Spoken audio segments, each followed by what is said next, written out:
ladies and gentlemen. It is time to start that thing I love oh so much throughout that, and if people haven't seen me do this before, it's talking about brand new Shonen Jump series, as Shonen Jump likes to release a bunch of series now, and probably with their biggest lineup so far that they've ever done, with at least 6 brand new series that are going to be coming out to the new magazine and all that to try and get that next big hit. We have stuff that I will be covering today known as We Never Learn, which is the assistant and also is creator of one of the Nisekoi spin-offs, and he was an assistant on Nisekoi as well, so I was definitely kind of like having a little bit of shock and surprise when I found out about this guy, and I was like, huh, let's go and see what this is.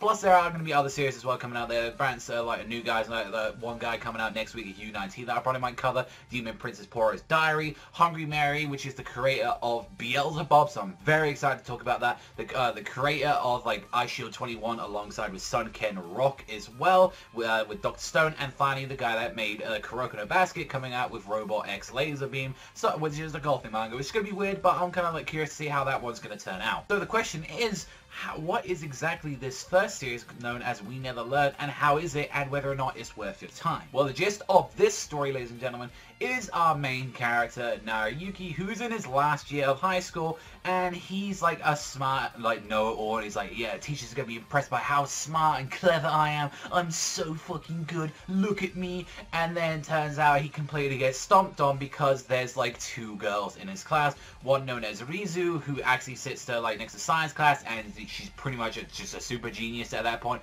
and then the same thing with another girl as well in this other class, which is known as like Fumino, who's just like, she just can just come up with any bullshit, and she's like, oh, I'm just good at literature and all that. It's like, I'm just really good at it, and she's one of the super brains, and it's just like, oh, but she's a pretty girl as well. Funny enough and all that, and you guys kind of notice about this chick especially, she kind of looks like a Nisekoi character, if anything. I'd say, yeah, a little bit striking resemblance with Yui, if anything. If anything, I imagine that assistant maybe pitched that idea of this character, or maybe he just really likes that character Yui a lot, but especially when I saw her and kind of the way she acts, I was like, oh, this is just Yui from Nisekoi, which a lot of people that probably only saw the anime probably don't know that character. And basically, going for all of this, basically, he's worked really hard for all this time since, like, his father died a couple of years back, and he's like, I'm trying to be smart, I'm trying to, you know, get up there, and one of the things is that his principal made him an offer saying that I'll make him, like, a special VIP recommendation to go and get to, like, some sort of, like, college, and the thing is, the condition is that he has to go and shoot the 2 ladies who are the highest marks of all of them in this grade.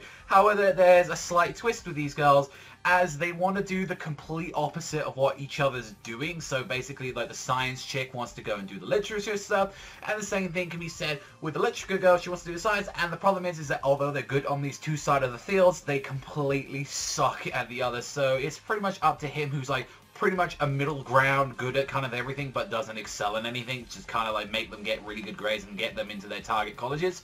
And that's pretty much how it is. I'm honestly kind of shocked to see that, if anything, there was like, this is coming from like the last year of high school, if anything. A lot of the time they kind of play it safe and do like junior high to start the high. Like even Nisekoi. Nisekoi was like the start of like high school, and then it just kind of like went to like all the way to the end near to like where their college year. I think it was like now about to reach like college or something in there. So honestly, if anything, like I gotta say from what I saw from the start, that like it had some funny bits here and there, which is kind of look like is what it's going for a slice of life, you know, comedy, harem. I imagine this is kind of where it's going to be going. However, I will have to say there was some kind of nice little bits here and there from it, but there wasn't anything at all from the first chapter that I was like, wow, it blew me away or anything. It wasn't anything too special, and I am very like, I like a lot of slice of life stuff. Like I really do like these kind of like comedy romance stuff. I enjoy stuff like Nisekoi, I enjoy Yamada and the Seven Witches, I enjoy like G Good Ending, I enjoy a bunch of stuff. I even enjoyed like parts of Kimi no Iramachi. I enjoy quite a bit. I have a little special soft spot for kind of like a little romance series and all that. It's always been one of my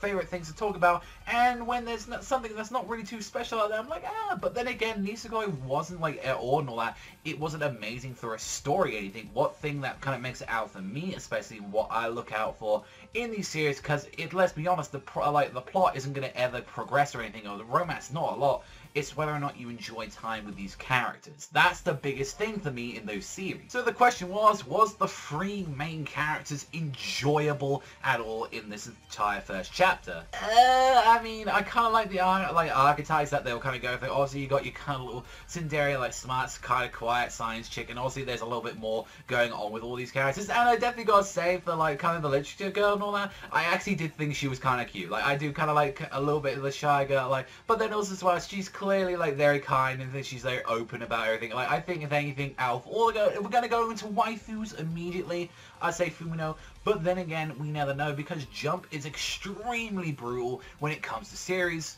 You never heard of Jump. They just love to slaughter series down there. They had a bunch of series coming out recently. I believe like Love Rush, that got cancelled, which a lot of people were like claiming that was going to be the next Nisekoi. Something. A lot of us were saying, oh, they're immediately coming out right as like Nisekoi's last chapter the week after. So they definitely want to get into that market where it's like, we're missing this big hit right now. Nisekoi did like pretty, you know, he was mildly successful in the Jump, but it's like they're missing out on that stuff. And I think if anything, they're going to try, let's go from the assistant of Nisekoi. See, like he can pull anything better. And the same thing is that they've got multiple like series and all that, bunch of authors and all that have done original works that were pretty decently successful or very highly successful on the Kuroko's case, and hopefully try to get more popularity back in the magazine, as a lot of its series have either been ending, its big popular ones are now going, and if anything, like I got to say out of it, it's alright. It didn't blow me away though. I wasn't here going like, I wasn't bored. I got like a couple of chuckles here and there. But the problem is that you need to kind of do above and beyond now if like anyone like really pays attention to market. And trust me, I don't think a lot of people are going to be talking about this thing.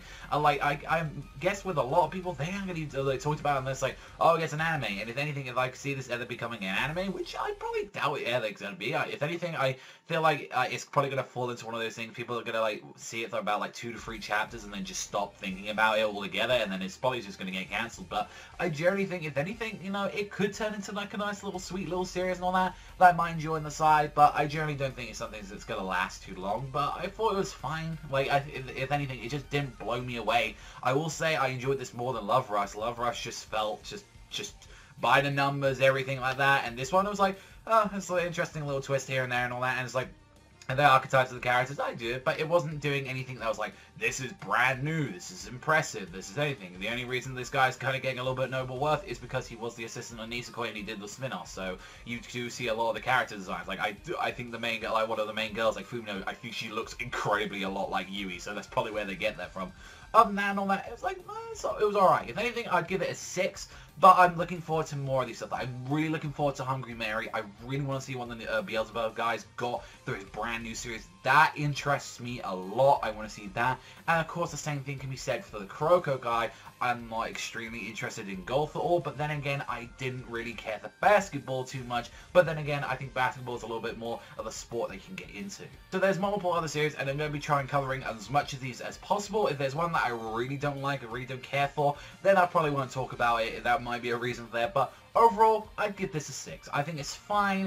It wasn't insulting. I think it's slightly tiny a bit above average, but I had some enjoyable moments on it. I think some funny moments in there, and I look forward to see where it goes and all that. But I think it does need to step its game up if it wants to actually get out there, because I can't see this surviving the 13 weeks and all that. That has to stay in that magazine. So we'll have to wait and see. But that's all for me. Thank you as always for watching, and I'll see you guys though next time.